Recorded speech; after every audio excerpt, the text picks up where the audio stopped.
Warning: the following podcast contains violent scenes that may be unsettling to some listeners. Listener discretion is advised. In 1987, four childhood friends were reunited after 10 years to investigate the murder of a mentor they all shared. During this time, they unlocked the deep secrets of the past and found themselves exposed to the darkness that surrounded them. Soon it became more than a fight for justice, and instead it became a fight against the ultimate evil. 6 months later, in the winter of 1988, bonded by their knowledge of the dark unknown, they have decided to no longer be the victim. Now they seek out the deep roots of satanic corruption that hides in the shadows of society, all the while trying to mentor a new companion seeking justice for the death of his cousin. Institutionalized is the second story arc in the Chronicles of Darkness first edition story, The Ultimate Evil, set in Bismarck, North Dakota in 1988. Join us in this tale of satanic horror with Wayne, played by Adam, Che, played by Andrew, Alex, played by Mitch, Michael, played by Slavic, and the newcomer Derek, played by Tillman. If you'd like to contact us, you can find us on Twitter at twin_cities_VTM and on Facebook and Discord at Twin Cities by Night. If you'd like to help support the podcast, you can find us on Patreon at Twin Cities by Night. We hope you enjoy.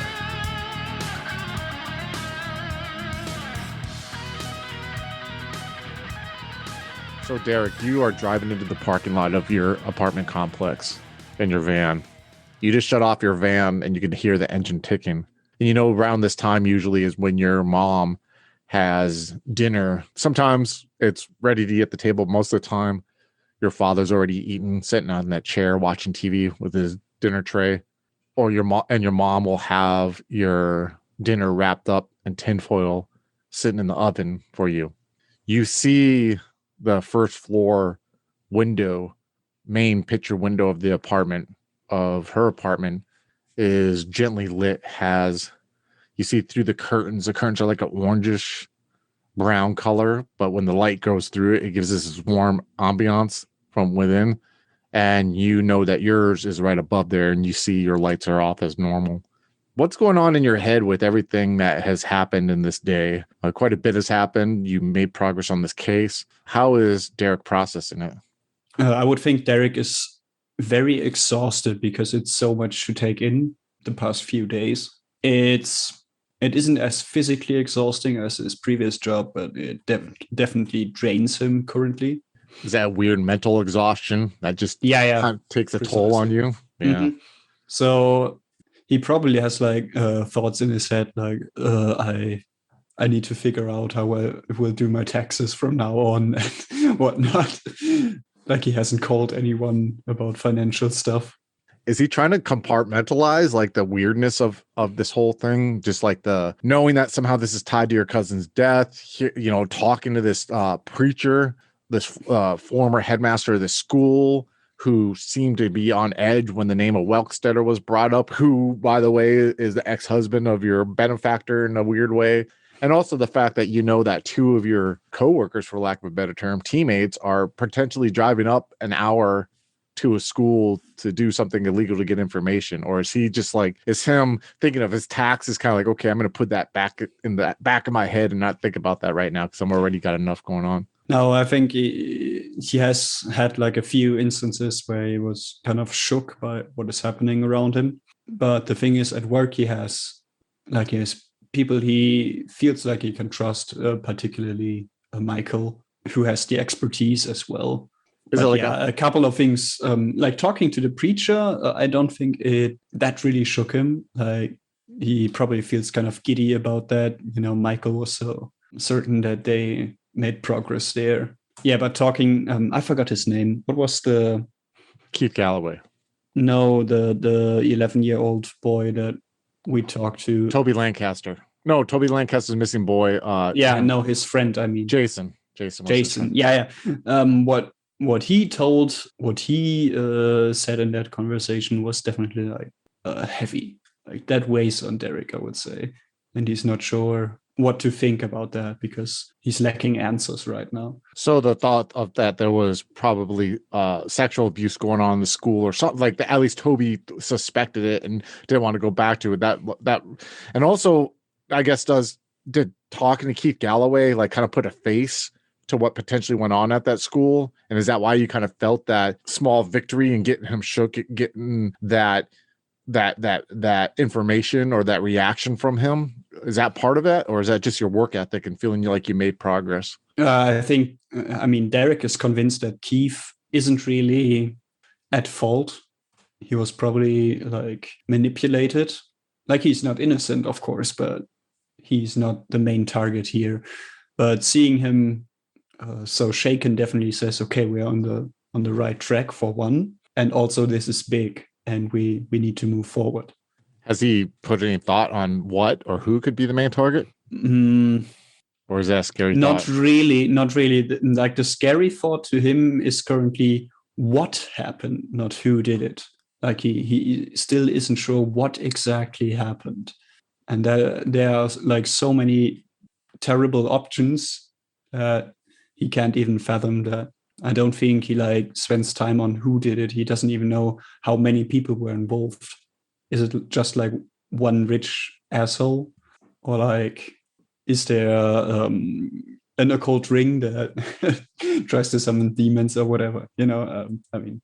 Joking right now, but he definitely has like these. He dramatizes it in his head. Like.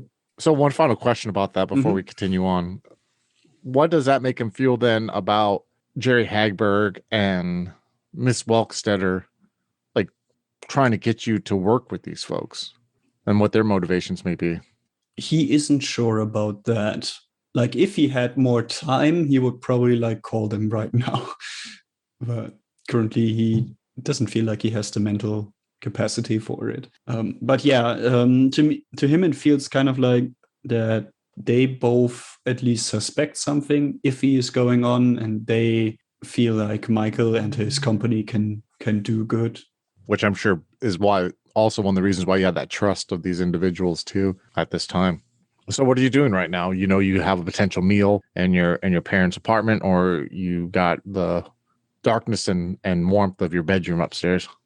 He's gonna check on his parents first, but his plan is to probably get a shower before he like grabs whatever is left over for him, so he can just lean back in a blanket probably and enjoy his meal and maybe fall asleep in front of the TV and then eventually move to bed. Like, he doesn't have much planned for today. So when you go to your parents' apartment, do you just walk in usually, or do you knock on the door? I think he would like ring the bell, but then use his own keys to get in. Yeah, he has his own set of like how he rings the bell.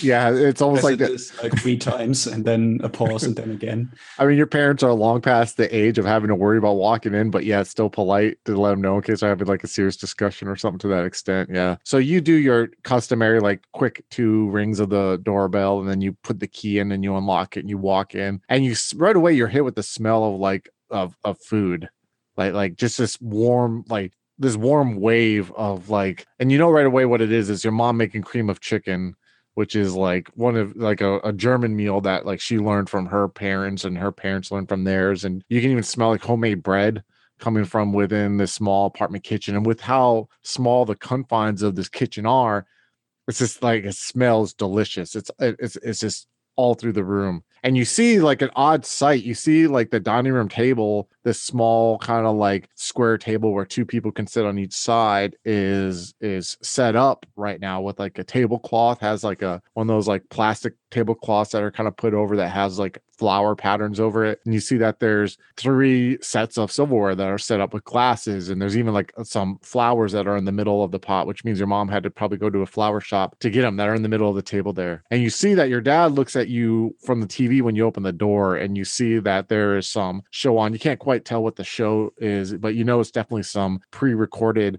TV comedy show like Who's the Boss, because you can hear the audience generated laughter the laugh track that they play over like ha, ha, ha, as it comes in. And he just kind of looks up from you, and you see that he has these brown chinos on, and he has a tucked in plaid, like red and black plaid shirt. And he has his oxygen tank that's next to the reclining chair that he's sitting on that's in front of the TV, and it kind of has this clear plastic loop that goes, and then it goes around his ears, and he has two little hoses that go into his nose. And he just kind of looks at you for a second, and then he looks back at the TV, and then you see your mom, who's actually not in her work clothes anymore. She has a pair of like jeans on and a sweater, and you can see her from behind the counter, and she just looks at you. She's like, oh my God, you're just in time. And she's like, your timing is absolutely perfect. And she kind of like, you see, she takes this towel and she like wipes her hands real quick, like she had just got done rinsing something in the sink, and she walks into the living room to give you a hug as you come in. Hey, Mom. And she hugs you and squeezes you and like reaches up and pecks you on the cheek, and then she turns around. She's like, "Oh, have a seat. We're almost done here." And then she goes and you hear this sound from the couch or from the chair that you usually don't hear that often, and it's the sound of your father getting up from the chair. He's using this little walker cane that he has to like help himself up from the chair, and he goes and he's making his way slowly towards the table while he's pulling his little oxygen tank that he has that has like on a set of wheels as he's pulling it towards the table with him so he can sit down, which is something that you haven't seen in a while. Your dad sitting at the table, because usually what your mom will do will bring the dinner to him and put it on a TV tray so that he can eat it, in his chair while he's watching TV. And he goes and sits down like in the spot that like when he was sitting for a while, he would sit down on, but now there's like a cushion that's like a 3-inch cushion that sat on there, maybe to help alleviate some of the pain of his back when he's sitting on there.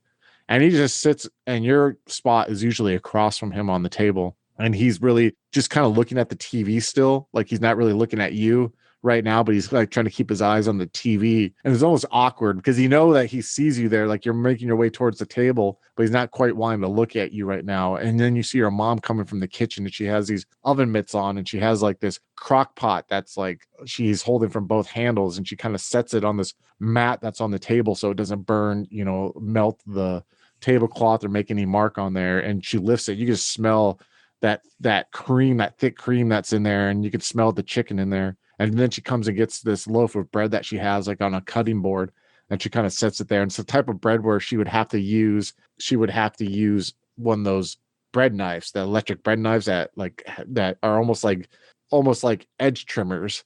And she's sitting there, she cuts a piece of it, and you hear it go zzz as it cuts the bread. And she's like, sit down. And while you sit down, she's like scooping you some of the chicken already and some of the cream, and then puts this big piece of bread there for you. And she slides over this butter tray, those old trays that are like ceramic where you lift the top and there's like a stick of butter that's already kind of room temperature. And then you see your dad on his own, which is kind of unique, reaches and grabs the handle of the spoon and kind of like scoops up some of the cream of chicken in there and gets himself a piece of bread as your mom sits there. And before you know it, you guys start eating. Do you eat, or you notice your mom and your dad start eating before, kind of like you have a chance to say anything? What are you doing? So as they just kind of start, I just try to make conversation a little and bring up. So this seems like a special occasion. And when you say that, your dad's like looking at the TV, in between bites, and you see he does this thing that he used to do to you when you're younger, where like his left eye almost like turns the opposite direction of where he's looking and kind of like looks at you. It's not like any kind of skill, but he just seems that way. I mean, you see the strong hazel eye look at you, and then you see him kind of like turn his face towards you, and then he looks down and he takes another bite, and you hear your mom, she takes this napkin that she has in her lap and she kind of wipes her lips for a second. She's like, well, it's funny that you mentioned that. She's like, it was my idea for this. And she's just looking at you for a reaction for a second. I mean, I can tell. She just laughs. Yeah, cooking is fantastic as usual. Well, thank you. Listen, Derek, and your dad doesn't know why I did this either, so we're not trying to bombard you here, but I'm concerned about this job that you have, especially seeing that news report on TV about that guy who got in the wreck. I don't know why you're adamant about doing this. So what is your concern exactly? Well, Derek, the fact that I saw someone chasing after him, they have video footage, that's what caused the wreck, and you say you work with that guy. Again, I don't understand when you have spent enough time working in trade labor that you can find another trade labor job. Okay, couple of things. Trade labor is dead. Like that's why the company is going bankrupt. All my colleagues, they from before, they have nothing. What was the name of my of the one guy who drove me home, or who I drove home? Oh God, I can't remember his name. Brian, it is. There you go. No, one of my colleagues from there, he has family, but the only option he really has is join the military. He won't see them, like, ever. There's other jobs here in Bismarck, Derek. Come on now. You mean to tell me that I'm supposed to expect that every person who's ever worked any trade labor job here in the city is only options to join the military? No, I mean, of course not. But So why do you put your life at risk? What am I supposed to think as a mother, knowing that now if you don't come back, usually the normal time that you'd come off of work, that you might be like that poor guy who's in that wreck? so far, I haven't put my life at risk. So far, it's only been a day, Derek. Yeah, I mean, what I didn't want this to happen, but you said yes to it. So as a mother, what am I supposed to think that you put yourself in this situation? Why didn't you say no? I mean, we're here for you, right? We could take care of you. but I need to build something for myself, and I'm surrounded with good people. We look out for each other. Derek, I am your mother. They couldn't look out for their friend. And then all of a sudden you hear when she says, go ahead. They weren't there. They're not going to be around you the whole time. And then you just hear this smack on the table. Like, and you see her dad's hand just like hit the table. You see like the silverware jitter a little bit. You see like the glass of water that he had almost like tilts over. And there's a moment where like you think he's angry at you because he's looking at you. And then you just see him like do that look towards your mom. And you see a moment, you see your mom stop and she like looks super tense for a second. Like she tenses up and then she looks at your dad. And your dad is just staring her down. Like there's like this weird unspoken communication that's going on. And then he gets like almost like you see his face get frustrated and he like takes this like the oxygen thing out of his like nose and he like takes it and like throws it on the ground. And he gets up with his walking stick and he goes towards his chair and he reaches in the side pocket where like magazines and remotes are. And you see him pull out like a pack of cigarettes with like a lighter. And then he goes and he like wobbles his way back to the dining room table and he sits back down. And like your mom's quiet this whole time. She's just like looking at him like awestruck. And he lights a cigarette with the Zippo lighter. And you see there's a moment he closes his eyes and he just like lifts his head up like he's basking in like the flavor of the tobacco. And he breathes it out and then he stops for a second and he opens his eyes and he looks at your mom and he's like, Molly, what is he supposed to do? Is he supposed to live here with us until he's our age? And you see your mom looks at him and she's like, well, of course not. But he doesn't. Shut up, Molly. And you see like put some of the ash like in the leftover food that's like in his plate. And he looks at you and he's like, I know we're not going to be around, well, at least me, for that much longer. So then he looks at your mom. You're going to keep him confined here because you're scared and you're going to mother hen him. He needs to go out on his own. And you see there's a moment your mom just like takes the napkin and you see she kind of like looks down in her hands while her hands ringing the napkin. And you see like he puts his arm around your mom and he kind of like pulls her in a little bit while he has the one cigarette in his hand. And he looks up at you. He's like, you're going to be safe out there, right? Yeah. Look, it's a new experience. With my previous job, I was constantly surrounded with very dangerous things, but it was all in my hands. Like if something had happened, it would have been probably my fault. And now, of course, the danger is more unknown, but like for the first time, I'm surrounded with people who I know they want me to succeed, because when I succeed, they succeed. And for that reason, it's a perfect job. It's great. Like it's a really good workplace. I don't have to suck it up when my boss is shitty to me or something like that. You see your dad looks at your mom again and she's like, you raised him right. He's good. And then she like, you see it for a second, she looks down. You can see like she's crying just a little bit. And then she wipes the tears up from under her eyes and she looks at him and she smiles. And you know, it's like a genuine smile that they have between each other. And she's like, okay. She's like, how about some dessert? I got some cake here. I got some German chocolate cake. Let me go get some. And then she gets up and you see your dad just kind of look at you for a second and he smiles at you. And then he puts the hose back into his nose as he puts out the cigarette and some of the cream that's still left on his table.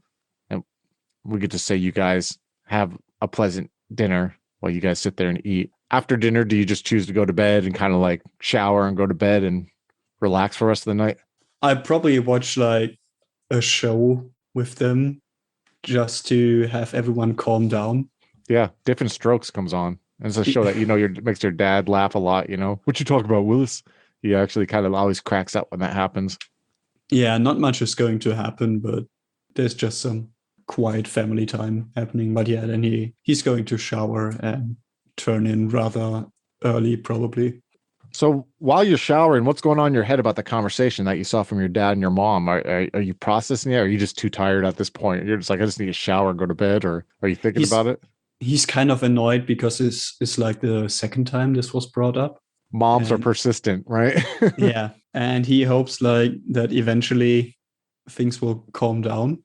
And also he doesn't want to let it have any effect on him right now, because he doesn't want to let his new pals down, and he doesn't want to be like a downer. He doesn't want to show up being like, what if we get in another car crash just like Jay?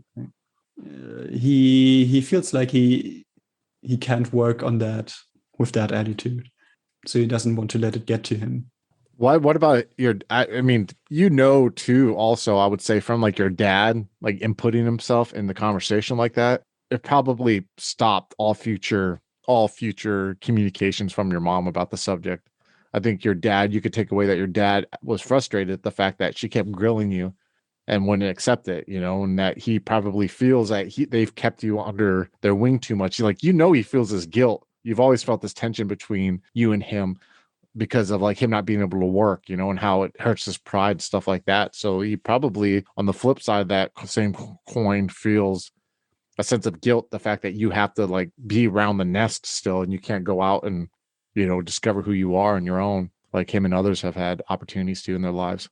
Yeah, but like Derek doesn't really appreciate his like aggressive attitude sometimes. Oh, for sure. He feels like they are pulling him apart. Like his mom wants a piece of little Derek, and his dad wants Derek to get out and do something productive and make the most out of his life. So like he's stuck between them, and it sometimes just feels like they aren't really asking him questions. They're just arguing over each other. That's a very good observation, because I think it's that classical sense of people who, like, from the outside would see surface level, like, oh, look at their perfect family. They got this well-behaved son who works, and they get along, but really behind that layer, that surface layer of perception, that there is, struggle going on, especially for you. You're kind of caught in the middle there between these two parents who, at their core love you and they care about you, but their actions and the way that they kind of handle you are two completely polar opposite ways, like you said. And I'm sure it induces a lot of stress in a kid when they're in an environment like that, trying to make both happy. You want the approval of making both happy. Very good insights. So we will cut next to Alex.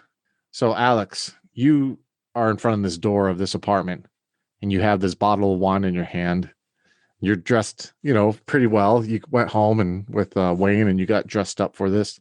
Like, what's going on in your head right now before you knock on the door? What are the thoughts that are running through your head? Alex hasn't really ever had an actual date.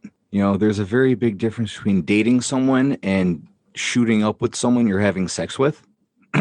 So for him, this is a very weird sort of scenario. Yeah, most of your women, even after you got clean, were like at the main bar, or that's your interactions, like the Carlas and all these folks like this. So like you never had, gotten, this is almost like something you see on TV, getting the bottle of wine. Or do you feel like that is like your compass right now? What you're going off of is like what you've seen in TV and movies? At that and what he's seen people do at the main. He hasn't really been with anyone since he got clean. So this is kind of like jumping back into it for him. And jumping into it in a way that he's never been involved before. So he's very nervous and not sure what to expect. So is there like two sides of this, of your thoughts going into this? Like one is obviously kind of like the professional way of like knowing that she works at the school and your intent was like, okay, maybe I get some information, but now is he also thinking like, wow, this is like a date? Like you said, you're kind of like a little kind of like nervous about it. Is it like starting to, like right before you knock on the door, you start to think, oh wow, this is more than I figured I was getting into? Yeah, he feels a little in over his head. Yeah, definitely. I mean, He's hoping he has a snorkel somewhere. was a scary feeling too, I'm sure, with someone like snorkel somewhere. It's a very scary feeling, like with someone like Alex, who is so used to having like the backdrop of a bar, to like be charismatic with someone. You're used to working a crowd and seeing someone, but when it's like you in front of a quiet apartment door, getting ready to knock on it, it says you and one person. I'm sure that's like that comfort blanket is almost not wrapped around you at the moment. Yeah, it's also very intimidating because he's like, this is a respectable woman and I am a shitbag. What the hell? Oh, does he still have that self-doubt about himself? Does he still like kind of look at like hold the guilt about, has that not complete? I mean, I'm sure it takes a long time to heal. Is that still a wound that's still kind of open at the moment? It's not necessarily a wound. It's just a self-assessment. He's an ex-druggie who, occasionally commits B&Es to do stuff and get information. So he knows he's on the shadier side of things, and he's okay-ish with that, but he's still very well aware of like the difference in station and difference in like lifestyle. Well, especially in a town like Bismarck, that has like a very small population. I think at this time it's like 50,000 to 60,000 people. So it's like you have someone who obviously had to go to school to be kind of like a counselor. And that's something that you don't see a lot in Bismarck too, is like, you know what I mean? Like something like that. Yeah. School counselors, but whatever. And so, yeah, that line is definitely probably in the sand, the railroad tracks of sorts, and you're feeling it right now. But like your mom said, she seemed excited. It's a professional gal, Wayne was nice enough to inform your mom of it. So here you go. Right. Yeah. Here we go. So are you knocking on the door?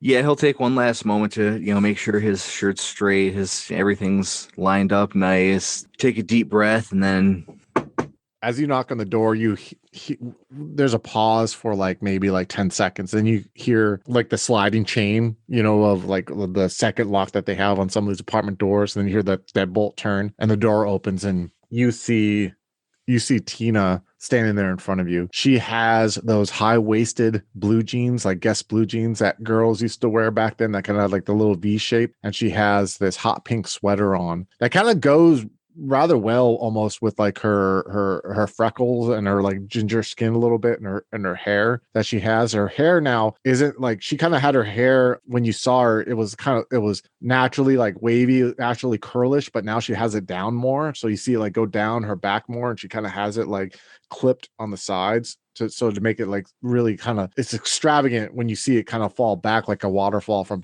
behind her head. And she doesn't have any shoes on. You see she has like these white ankle socks that have like the little pink neon, like pink, like little yarn balls that those socks used to have on the sides of them back in the 80s. And you see behind her living room, and you can see that she has like a blue sofa. There's like a bluish navy blue sofa, and it's almost made of like a corduroy material. And you see that there's a little love seat too that's next to it. There's this whitish carpet that's underneath the sofas, but as you can look on the floor, you see there's like it's like that laminate wood that is meant to look like real wood, and she has that white carpet in her living room. You see she has a TV that's on a TV stand that has a VCR underneath it that has the indicator of the time right now, but the TV's off, and you can kind of hear music playing in the background, and you can't quite like make out what the music is, but it's definitely not hard rock. It's more of like a top 40s. You think it might be Paula Abdul, but you can't guess if it's either her or Janet Jackson, but you can definitely hear it coming from the kitchen and like a little boombox that she has. And then when you look, you'll see that actually, like, you can kind of see the corner of the kitchen that's to the left, and you can smell that. It smells like something Italian is coming from in there. You're not quite sure. And you see she looks at the wine, and you see her eyes like get big with the wine a little bit. And then she looks up at you, and she's like, oh, well, thanks. I didn't expect you to bring anything. And she like kind of like reaches her hands out for the wine. I just wanted to be polite, and he'll hand her the bottle. She's like, I thought this was stuff that was only done in movies. I thought people bringing wine to apartments. This is great. And she's like, I don't have any wine glasses, but would you mind? Do you want some in like a regular glass? Would that be okay? I'll take a mason jar. That's fine.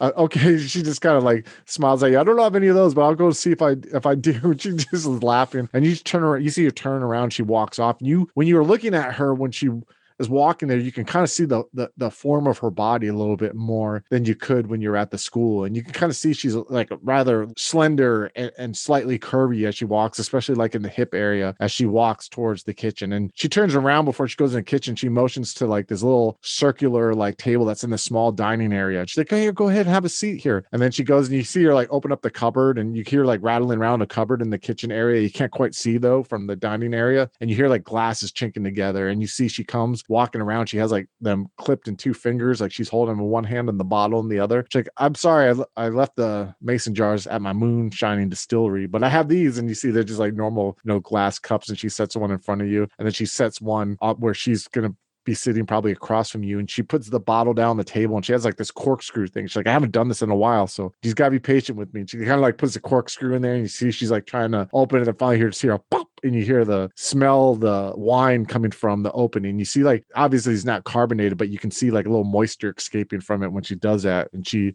goes and pours herself a little bit, and she's like, she's like, "Tell me when to stop." And she like takes your glass and she starts pouring a little bit. And that's good. Thanks. All right. And she goes ahead and puts it down, and smooth but cool. Anyways, she goes ahead and she puts the cup down on the table, and she's like, "Okay, I'm gonna go spaghetti. Okay, that's what I decided to make. That's what I'm good at. I'm not that great of a cook, but I can make spaghetti." Yeah, spaghetti's fine. All right, I got some breadsticks in here. I'm gonna be pulling them out here soon. All right. And she like, do you need a hand with anything? I can. Yeah, come on in. And she just like stops for a second. She's like, "God, you're so polite. Like, really, like it must be a private eye thing. I don't know. Yeah, come on. You can help strain the noodles. They're just like, they're done right now. Okay." Sure. I'm happy to help. And as you walk in the kitchen, she like hands you the strainer, the where you have like the mesh and you can put the noodles in there and the water comes out. She's like, "Here, that's your job right there. Okay. I'm going to get the breadsticks out of the oven. That's the sauce right there." And she's like stirring it in the pan a little bit. She's like, "It's ragu, but whatever." Right. And she just smiles at you. And then she goes and takes the breadsticks out. You hear like the oven open up as she like takes some oven mitts and goes ahead and pulls out the breadsticks, and she's like takes a plate, she's putting them on there while you're straining. And she's like, "Here, you can put she's like pointing above you. It's kind of cramped. So like when she like goes and points to where the cupboard is, where to put the bowl, get the bowl to put the spaghetti noodles in, she like kind of brushes up to you a little bit, like not intentionally, but you can kind of feel that weird, that personal space crossage that's happened. And she realizes it, and she looks at you for a second, this awkwardness, because like her elbow kind of brushed against your shoulder a little bit and kind of close to you. And she's like, "Oh, yeah, but that's the bowl right there." She's like, "Go ahead, open up that cupboard right over there, and you'll see a bowl in there." Yeah, thanks. Okay. And he'll kind of have a momentary, wait, what just happened? Did she touch me? What's going on? I know it's this weird moment. Like you guys had like an electric shock a little bit there, but you guys are soon you get the bowl and you put the spaghetti noodles in there, and she gets like the pot. She puts like the sauce on the, in the bowl on there, and she's, goes and she takes into the kitchen, and you're holding like the breadstick plate or whatever. And she sets it down there, and she puts two plates for you guys, and you guys start serving each other. And then before she takes a bite, she's like, "So, yeah, when do we start talking about what happened today? Or do we just pretend like we talk about other things? I'm not sure. You're the first person I've ever had over to my apartment to make dinner for. So I'm not sure how this works. I was hoping you'd have an idea." We could talk about it now if you want. Yeah. And she looks down at the plate, and you can hear her fork like hit the plate as she like jabs it in there. She starts like spinning it to collect some of the spaghetti, and she's using a knife to like kind of help her out. And she takes a bite, and you see she's thinking for a second, and then she like takes a little sip of the wine, and she's like, "Well, okay. So my thing is, what led you guys to looking into this?" Money, mostly. Like someone hired you for this then, obviously? Yeah. You could say that. I'm not going to ask who, because I understand it's a confidentiality thing. Like, listen, and you see there's a moment she's looking at you for a second. Give me a wits and composure. Give me a wits and composure roll, please. 2 successes, and one of them's a 10. Are we re-rolling 10? Yeah. Or does that count as 2? Okay. You can re-roll 10s. Yep. Okay, so that's 3 successes. All right. So you see for a moment she's stopping, and you can tell by because you had a moment of awkwardness, a moment of kind of like honest, like shock that you two, when you kind of bumped into each other. But you see right now, like she just got done chewing and she swallowed, and she's looking at you, And you could tell almost by how her eyes squint a little bit, like she's sizing you up. But you realize she's doing that because she's not sure, almost like in a way, like she's not sure she can trust you. You saw this look a lot from drug dealers when you were like a drug addict and you were trying to go buy smack off people and you knew you didn't have money, or you didn't know you didn't have enough money. You're trying to like swindle, like convince them to give you something. And you see, like, usually they would look at you, but they weren't good at hiding their emotions, but they were like looking at you to size you up and see if like you're really bullshitting them or if you really got something that can get them some money. And you see, she's looking at you like that now. And it's a look that you've had to deal with quite a bit in your life. A look of like, is this person worth my trust? Is this person worth me being open to confine, being open to with whatever my concerns are? All right. So when I realize that from her, I'll stop for a moment, and in between bites, it's just, there's a family that's really concerned about one of their kids, and we're just trying to make sure that we can set things right. They really want us to figure out what happened. And do you think this is a systemic issue at the school, or do you think it's just an individual issue? We don't know. That's what we're trying to figure out. We got to kind of explore all of our options here. What were you like as a kid? Alex will start laughing. Oh God, I almost snorted some. She's like, here. She like put some napkins, like those napkin holder things with the paper napkins, and she kind of like pushes the story. There you go. Sorry. Yeah, thanks. I was a smart ass as a kid. It got me into a lot of trouble. It was kind of tough. New country, new people. New country, huh? Where did you come from? My family's from Russia. No way, really? So you're how old were you when you came to the States? I was just a kid. I don't remember exactly. Oh, rather young.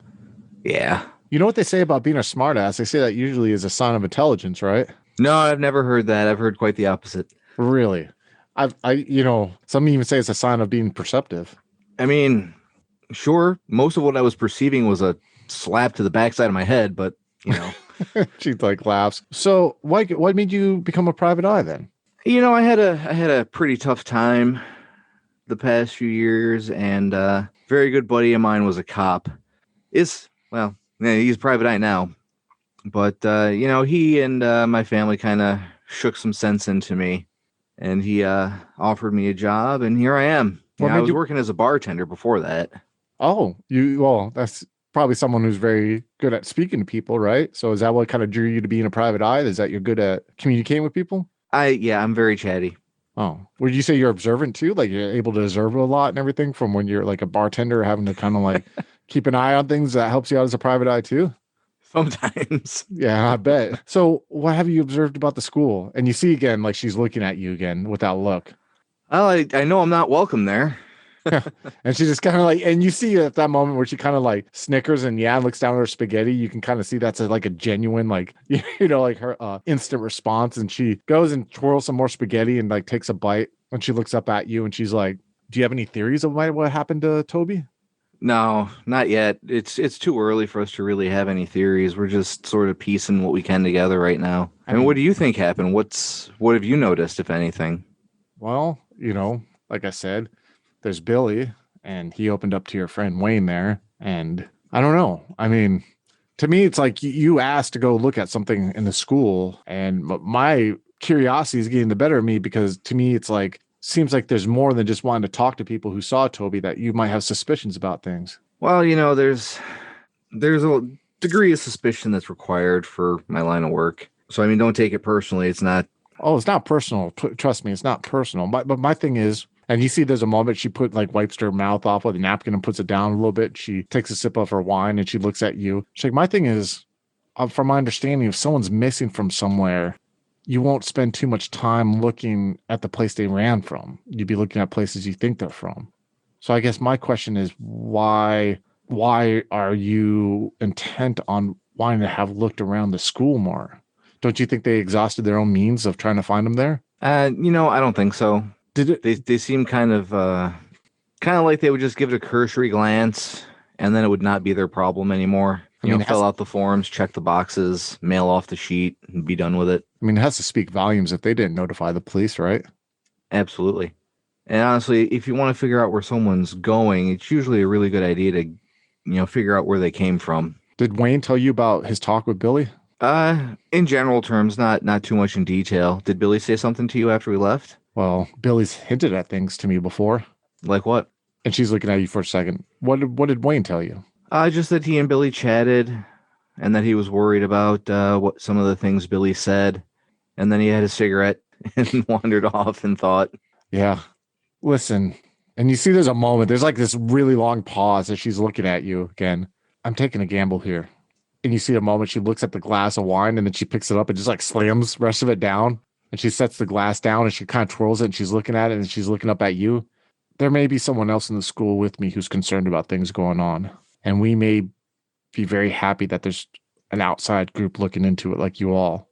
And we may be willing to help. Oh? We think that there's a video security system in the school. And this person who I know may have access to it. And we're thinking about trying to look back. The tapes go back about 6 months. See if we can find any sign of when Toby left the school. That's pretty high tech. Who's this other person? Don't rush yourself, mister. And she smiles. I've made you dinner. Don't ask for too much, all right now? But I could tell you that there's someone else at the school who's going to, who I've talked to today, and we want to help. The thing is that we want to make sure that there's an agreement that if we feel that we come across something at the school or someone to talk to and we call you guys, that you guys will come and help and call and speak to the person and not forget this just because you run into a dead end. Alex will put down his fork and he'll take one of her hands in two of his. Tina, we will definitely, absolutely help. And she smiles at you and you slowly pull your hands away and finish your dinner. Do you enjoy games of humanity fighting against the supernatural, literally? Then you'll definitely like our game Corruption. This Hunters Hunted 2 game is set in Washington, D.C. and follows an eclectic group of hunters who bond together through their brushes with the supernatural.